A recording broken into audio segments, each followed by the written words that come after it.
Good evening, everybody. Good evening. Welcome to the council meeting for Wednesday, January 6th, agenda review session. Happy New Year to everybody. We have no ordinances on second or first reading. Resolution 601, readopt 2016 meeting schedule. 602, designation of official newspapers for 2016. 603, council designation of liaisons to various authorities, boards, and commissions for 2016.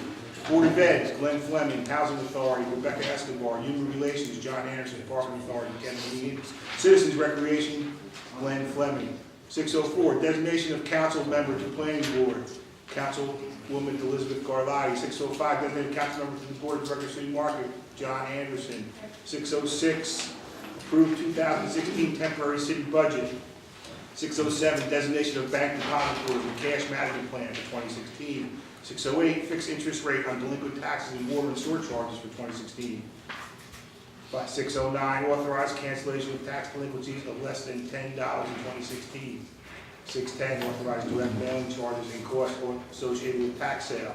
611, authorized chief financial officer to sell bond anticipation of capital notes at private sale for 2016. 612, authorized tax collector to make tax refunds less than $10 for 2016.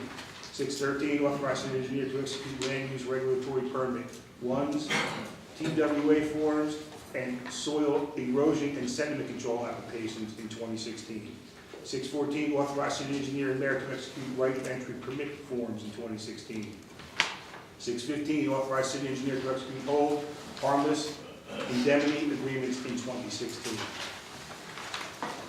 616, authorized tax assessors to file tax appeals and with special counsel file counterclaims before the Middlesex County Tax Board or the New Jersey Tax Court. 617, designated public agency compliance officer Joanne Vitanza for 2016. 618, resolution authorizing contracts with certain approved state contract vendors for contracting units pursuant to NJSA 40A 11-12A by the purchasing agent. 619, to authorize advertising and receipt of bids for various goods, supplies, and services in 2016. 620, authorize city engineer to sign site remediation project documents submitted to NJDEP. 621, advise the consent to Traffic Commission Board reappointments and appointment. Keith Jones II, expires December 31st, 2018, 3-year. Edwin Keefe, expires December 31, 2017, 2-year. Gail Lockhart, December 31, 2017, 2-year.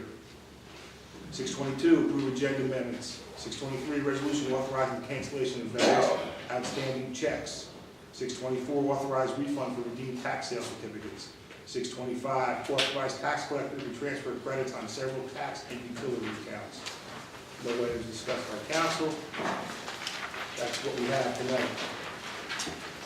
Clerk, call the roll, please. Councilmember Anderson. Here. Councilmember Escobar. Here. Council Vice President Fleming. Here. Councilmember Garlotti is running late. Council President Egan. Here. Please be advised that the notice required of the Open Public Meeting Act has been complied with and satisfied without the annual notice, which gives sufficient notice of the time and place and conduct of all public meetings of the municipal council of the city of New Brunswick, has been filed with the city clerk, has been placed on an appropriate bulletin board in the lobby of City Hall in New Brunswick, New Jersey, and has been transmitted to the official newspaper of the city of New Brunswick, namely the Home News Tribune.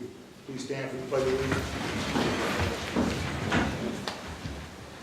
I pledge Allegiance to the flag of the United States of America and to the republic for which it stands, one nation, under God, indivisible, with liberty and justice for all. We'll have a moment of silence for our men and women serving in our armed forces, for all our men and women in the armed forces who lost their lives in battle. Thank you.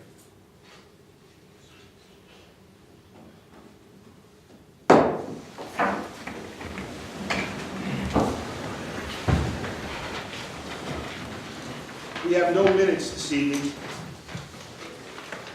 so we go right to the resolutions. We have resolutions 601 to 625.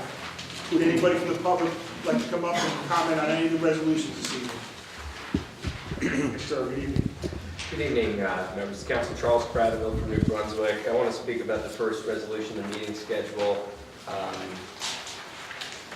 I think it's apparent that this room is not sufficient to hold many of your meetings throughout the course of the year. Of course, there's something like this where it does the job, but there's always at least one or two every year where people can't access the meeting and people can't effectively participate, people can't hear what's going on even if they want to.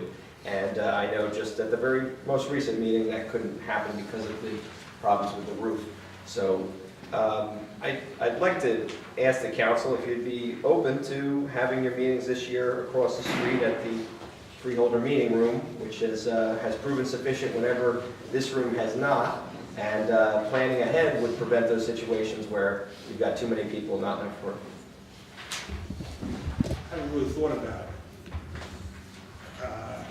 I don't mind having meetings over there, but I still think that this has some history in this room here. Mostly, most meetings we're able to have enough space for everybody. And so I don't know if anybody else thinks or doesn't think. Anybody else like to comment on it? There's, what, 25 meetings a year, and you're saying one or two are crowded? Doesn't quite seem... Crowded to the point where people can't even find out what's going on. And quite frankly, even if the room is full or at capacity or near capacity, it is to the point where it is uncomfortable for many people in the room to navigate with a camera stuck in a little narrow avenue there. It's one of the only ways around. The other meeting is designed for public meetings. The other room is designed for public meetings, and it functions well. It's proven. We'll take it under advisement at this time, and we'll discuss it. Okay, so are you going to include it in this resolution? No. No. So maybe next year, or? Yeah, maybe. I think we, Go ahead. I mean, I think eventually we have plans to expand this room, correct? I mean, Renovate. Renovate. Yeah. Excuse me. To renovate the room. I mean, I think we had probably 3 meetings last year where we probably couldn't accommodate, well, it was packed to capacity. And I think we would probably have to make arrangements. I don't think we could just put it into our schedule and say, okay, we're gonna have our meetings there. We would have to, we'd have to make arrangements beforehand. I think that'd be presumptuous if we just said, okay, we're gonna have our meetings over there. Then we call the county and say, oh, by the way, we voted in our meetings over there. That's a fair point. I know just the right guy to call, though. But at the end of the day, I think you should consider this. And quite frankly, it's good to have a lot of people come to your meeting. That's a good thing, and you should encourage it, and you should want to facilitate that. And the room across the street is great for that. So that's all I have to say on that one. I was glad you brought up the plans, though, to update this room. Can you give me an update on when, the room, I know there were plans to totally revamp the place years ago. We are 4 weeks away from putting out the bid all of the work that we want to do on the exterior, which is now going to include, we've talked about waterproofing the masonry and repointing all of the ornamental brickwork that runs around the perimeter of the roof, but we are now going to replace the flat roofs, which we are under one of them right now. We're going to replace the slate roof, which is the main gabled roof, and we're going to do all that masonry, waterproofing, and repointing that I spoke of. When we first started the project, we thought the flat roofs had a useful life of 5 years remaining. At this point, after having put up air conditioning, condensers, and ductwork on the roof that you probably recall over the last couple of years, we think the useful life has probably evaporated a little more. So at this point, we're going to replace the entire envelope up top. And I will probably need to come to you in 2016 for some capital money to supplement the funds we have on hand to cause that project to happen. But the bid specs have been put together. They've been reviewed by our own engineering team. There's a little front-end work we have to do on the bid document itself, but I'm advised that we're ready to go out to bid within 4 weeks. Thank you. Then, once that is done, we will then focus our efforts inside the building. Okay. So is there a time frame on the inside? Well, I would think, Mr. Cradible, we gotta get the outside done. I agree. And then once that's done and complete, we will certainly go right into the inside. Okay, well, I mean, I just figure the rate the city's growing, by that time, we should just be having the meetings across the street. So I hope you'll consider my idea. And I'll move on to the next, 603. The Human Relations Commission, can somebody give me an update on the Human Relations Commission? I know Councilmember Anderson is being renewed as the representative. What do you want to know? Mr. Anderson? Yeah, what's going on? Are there going to be regular meetings? I still haven't been to a meeting yet. Yeah, we haven't had the regular meetings, but Mr. Blevins' club, we've had a few meetings this year, and I know he's talking about having meetings for next year. Mr. Blevins? Yes, I plan to have a meeting in November, which we were unable to do. We do need to have a meeting within the next month, and we don't have that date set yet. Okay, you'll publicly advertise? Yes, I need to coordinate with Jennifer to make sure it gets properly publicized. Okay. Great, and you'll make sure that I, the editor at NewBrunswickToday.com. What's that? You'll make sure that I get an email or something to let me know. Mr. that. Blevins, can you make sure that Mr. Cradible knows the date, please? Yes, I'll try Thank to you. put something on the New Brunswick Today website. Thank you very much. Thank you. Thank you. And then the only other one, I see some appointments here, is, I guess we all know Keith, you know Eddie Keefe, and does anybody know Gail Lockhart for the Traffic Commission appointment?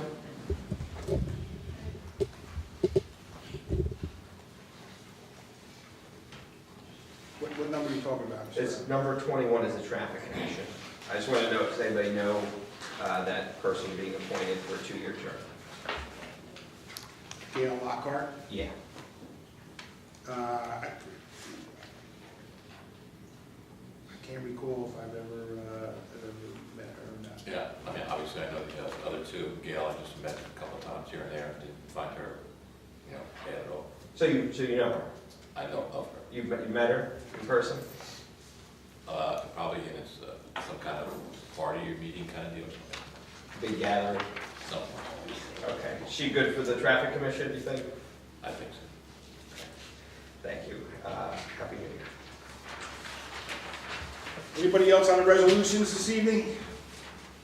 Seeing no, I just want to see if it's possible, on the schedule for the meetings, to see if it's proposed for September, if we could change the time to 5:30 instead of 6:30. the whole month of September? Yeah, or at least the first meeting, or at least the first one, the September 7th. First meeting? If it's okay with everybody. Okay. I don't have a problem with that. What's our Amend it. protocol, Mr. We Chairman? need to amend it. We could do it now. Okay. and I'll You have to do it, we have to do it by motion? Yeah, you do it by motion So when you you get wanna done. make So a motion? I would like to make a motion proposing the September 7th meeting to be set at 5:30 instead of 6:30. Okay, I get a second? Second. Can I get a roll call, please? Councilmember Anderson, Sure. Councilmember Escobar, Yes. Oh, Council Vice President Fleming, yes. Councilmember Garlotti, Council President Egan. Yes. Second. That's okay. Yes, yes, Ms. Mayor. Yeah, that's after we do the resolution. Yeah, we gotta vote on We the. gotta vote on the resolution. Oh. Was it, just Garlotti brought up a good point. Would anybody from the public like to comment on that change? See, you asked for it. Yes, Mr. Crowder. Thank you for opening. They sued. Thanks. I want to know why did you request that? Why do you want to make the meeting earlier in the day? Isn't that? Because I don't want to be here at 6:30.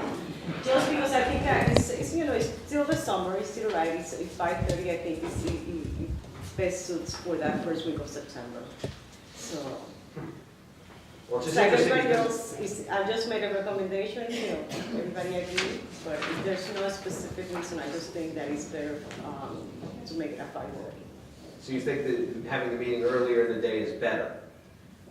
At this point, the September 7th meeting, that's what I'm talking about, I'm not talking about anything else at this point. Right. And why is it better to have it in the earlier in the Again, day? Is it, Like I said, it's still summer, part of the summer, that's the long weekend. So just to make it at 5:30, I think is better. Any particular reason why? No, I just think it's a better time, okay, well, I would personally. counter that by saying that, working people, it's I harder work to, too. in general, harder to make it. And I I remember work when you got on the council, you actually got the meeting times pushed back because you're a working person and you wanted the meeting times pushed back. And so now you're actually doing the opposite. When the And I summer, wanted to Mr. just ask President, why. I'm sorry if it's, if I, disrupting your summer of September 7th. It's To make it disrupting right. summer, I just think you should make the meetings, you should encourage people to come to the meetings. And, if that means you have to stay here an extra hour, that's what you get paid $9,000 for. And I think that's. I have never had an issue with it. I just decided, I just feel that this September 7th meeting, just to change it up, that's it. I never Just had one an issue meeting. with it. Just cuts. Yes. Okay, well, I think it'll serve as to discourage people, but I hope I've proven wrong, and I hope you get a huge turnout at your September 7th. Thank you. Bye, for your Cleveland. comment. Thank you. Okay, anybody else on the resolutions again? Seeing nobody? Move the resolutions. Second. Councilmember Anderson, Yes. Councilmember Escobar, Yes. Council Vice President Fleming, Yes. Councilmember Garlotti, Aye. Council President Egan. Yes. We will now move into the public portion of the meeting. Anybody from the public wishes to talk to the council? We have 5 minutes. Yes, ma'am. Good evening. Hi, Danielle Moore, 188 Rucker Street. Wow, I have to say, at the last meeting, I think you broke a record time of how long we've been here, and I think maybe you'll break a record today of how soon we get out of here. Well, it depends on you, ma'am.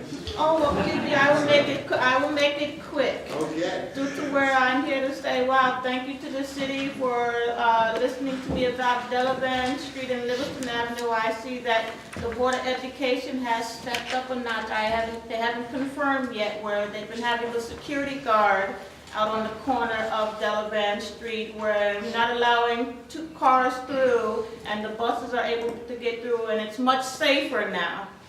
Where I'm asking also to really help out if it's possible with a police officer or someone from the police department for the next 2 weeks, if you can have a police car there to, at least until everything gets under control. Where do you want the police car?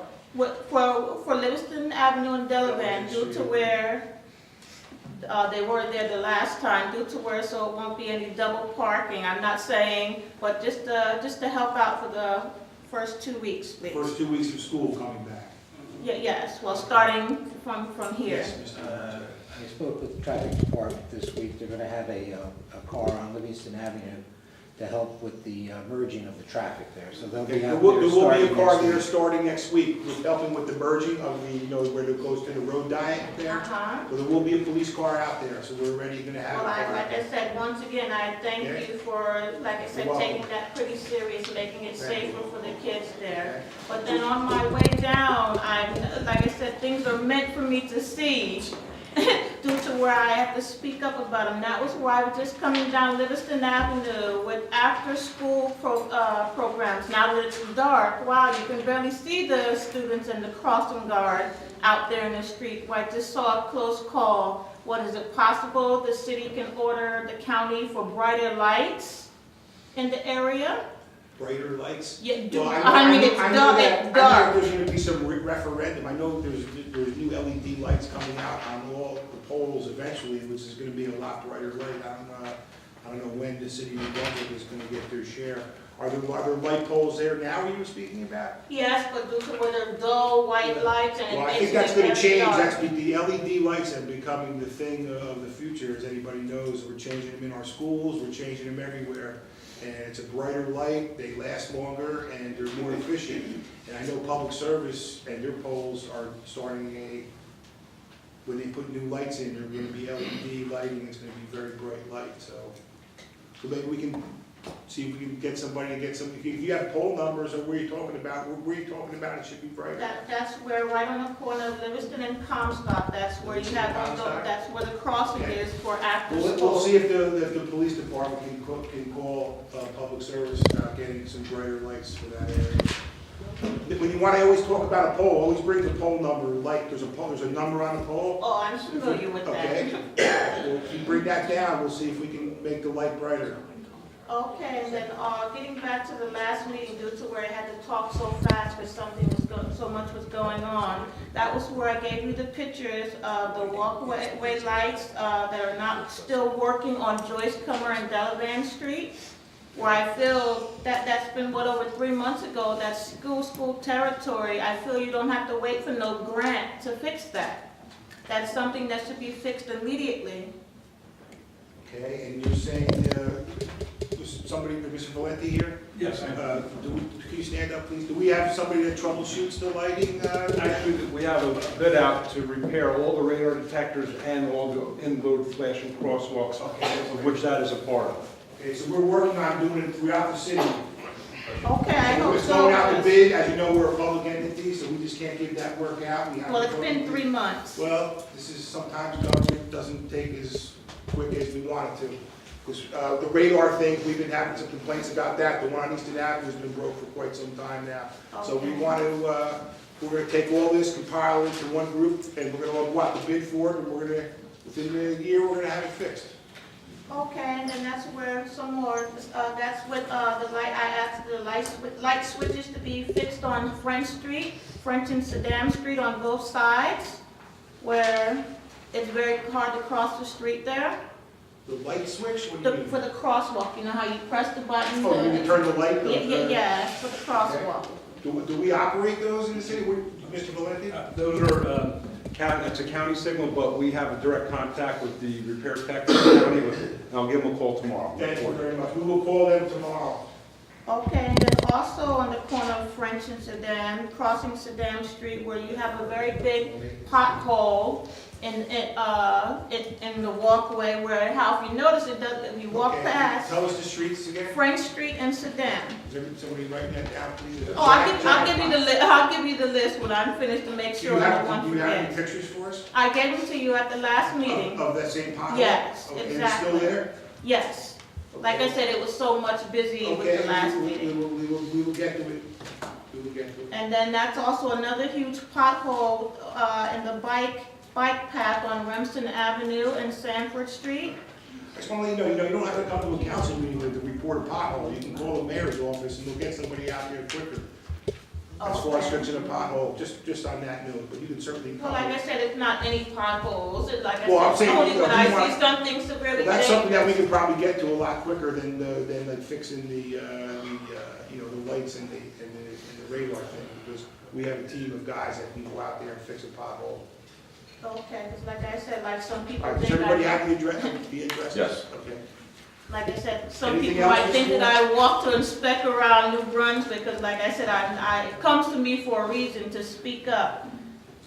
And then It's okay. the last one is, once again, for Handy Street and Joyce Comer. What is the situation? It's been over 4 months that I asked you with the walkways Put walkways in? to redo the walkways due to where I showed you, I gave you the pictures at the last meeting to show where how he made it like it's not, it's just an empty path, like it doesn't mean anything. But I showed you pictures as a car is stopping, showed you the red light, and wow, where the cars are stopping and no one cannot go through the walkway due to where the cars are not respecting the people on the corners. I gave you the pictures at the last meeting. So it is important, and like I said, it's been 4 months, and I hope it gets taken care of to respect our pedestrians.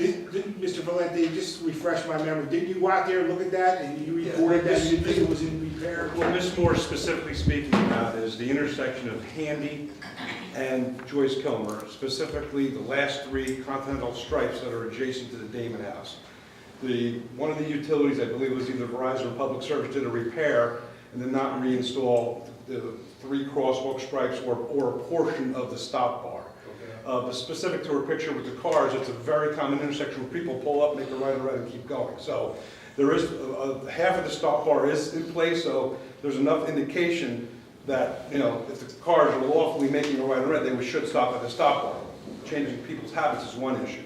Certainly there are 3 continental stripes that need to be replaced, but the balance of the other 3 crosswalks are intact. So who would replace the stripes, us? I will have our traffic guys, once we get back and warmer, I will direct them to do that. Okay, thank you. And I also, where you can see on the pictures as well, due to where you said the stop, the line for the stop, no, there's no wall there, white line for the people to stop. That's only the line there to stop with the left turn, not to stop to go straight or make a right. So, and like I said, you do have the pictures that I gave you at the last meeting to prove exactly what I'm saying, or why that needs to be done soon. Okay. Okay, thank you. Anything else? Like I said, just so you don't forget the Could list. you give that, and here give you the go. list to the clerk? Thank you very much. Thank you very We'll give much that for your to, help. Can we give that to engineering when we're done? Thank you. Yes, good evening, sir. Good evening once again. Charles Cradaville, and just want to take a moment at the top of my remarks to remember Charles Renda, who was an avid attendee of the meetings, and he would be proud to see the table the way it is today. Sorry if sometimes I come off the wrong way, but I'm just trying to live up to the legacy that he set here, and I know it's a big legacy to live up to. Point well taken, sir. So I will start by saying I had the great pleasure of attending the Highland Park Borough Council last night, where my good friend Jim Walsh was sworn in as councilman, and it was impressive to see the diligence of the council members, and it was nearly 2 hours of substantive reports, annual reports on the various committees that the council members were in charge of. And I would just, like to, say that was admirable, and I think that, just like a lot of people in New Brunswick think good things about Highland Park and think it's a beautiful community, and that's something we could look at as how they run their government. And I know that the council members, they're all are in charge of committees, and the committees have meetings, and they're very, very diligent there, and it might be something to look towards for our city, and I'll just leave it at that. So what you're saying is you like Highland Park better than New Brunswick? I like diligent elected officials, is what I'm saying, and it was refreshing and a breath of fresh air to see elected officials be forthcoming with information, giving reports on what they are working on, without having to be asked any questions, without having anyone else show up, but just because they are in charge of the government and because the meeting is televised, doing their best to put out as much information. And actually, one of the council members even encouraged citizens to attend the planning and zoning boards, and promoted those things, and they promoted a lot of great things that are going on there. I know there's great things going on in New Brunswick, but it needs to be promoted, and I think that you need to be part of that, and that's the point I'm trying to make, and I'll just leave it at that. I'm sorry. So I need to ask about the water quality issues.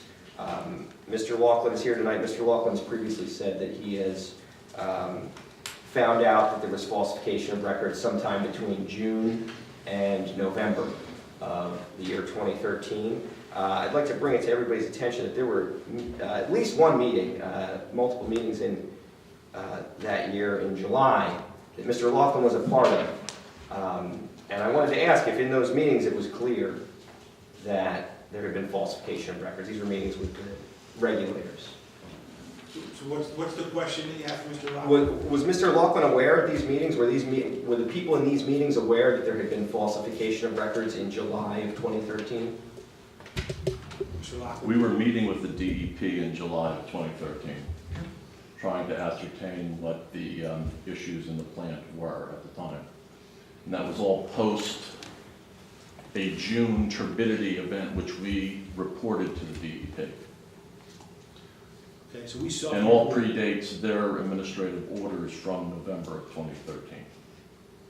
And if you recall, I've said this once before, in the 2012 Consumer Confidence Report, which was issued on July 1, 2013, we spoke of problems in the treatment plant. So That's why I've always been offended by Yes, the the cover-up. statement of cover-up. We self-reported our own accidents and whatever happens pretty much. We self-reported the turbidity events in 2013. A turbidity event in March and one in June. the June turbidity event triggered a DEP investigation or review of the plan. Thank you.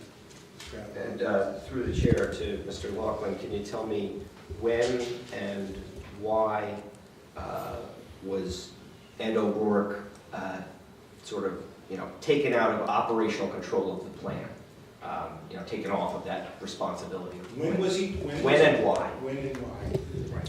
He was suspended with pay in October of 2013, and suspended without pay in November when the administrative order came out. I would remind you that Frank Marasha was the water utility director at the time.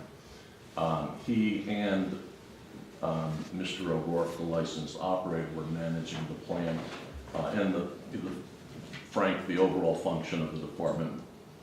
But when was he taken out of management of the plant? At the very latest October of 2013, when he was suspended with pay. Thank you. Yes. So is it not true that in June he was taken out of operational control of the plant when the turbidity event happened shortly thereafter? Didn't Frank Marasha take control of the plant in June? Wasn't that what we were told? Mr. Laughlin, if you don't recall. I don't, but I'm sure I can go back and piece that together. I'm sorry I didn't come We'll with have to, that. we'll have to get you some more My information files. on that. Okay, I ask about it because Mr. O'Rourke has now pleaded guilty to corruption. Okay. And I think the city is not doing its job if it's not investigating the corruption independently of the criminal prosecution. You need to find out how was corruption going on and how did they get away with it for so long and what can we do to stop it? Has anybody looked into those questions? Mr. Chairman. I, with all due respect to Mr. Crabwell, I don't think Mr. O'Rourke was charged with corruption. I think it was falsification of documents and misfeasance in his job.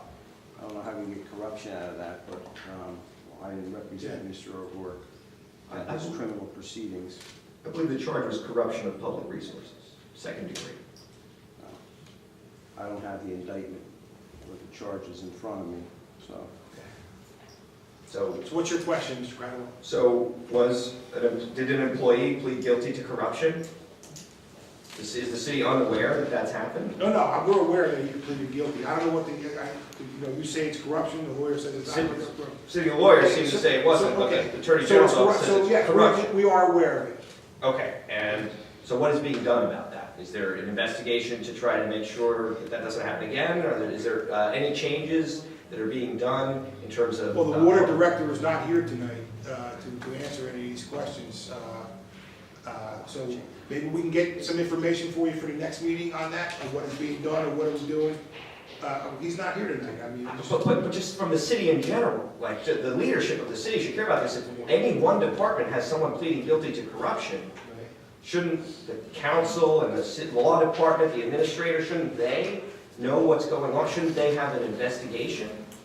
Do you think this is being neglected? Mr. Crabwell, the guy did wrong. We found out, we uncovered what he did wrong. He's being prosecuted by the law. I don't know, what's the question? We have been, since, Hold on. Okay. Mr. Laughlin, go ahead.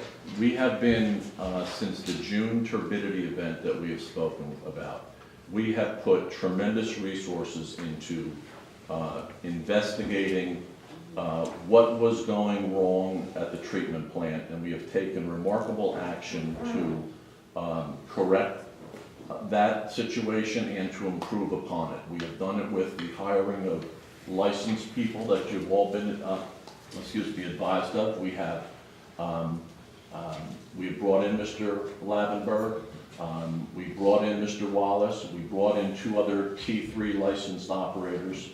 I think we have done nothing but respond to that initial problem, and then the realization that there was documents being falsified by the licensed operator. We have done nothing but to overcome that and correct that situation.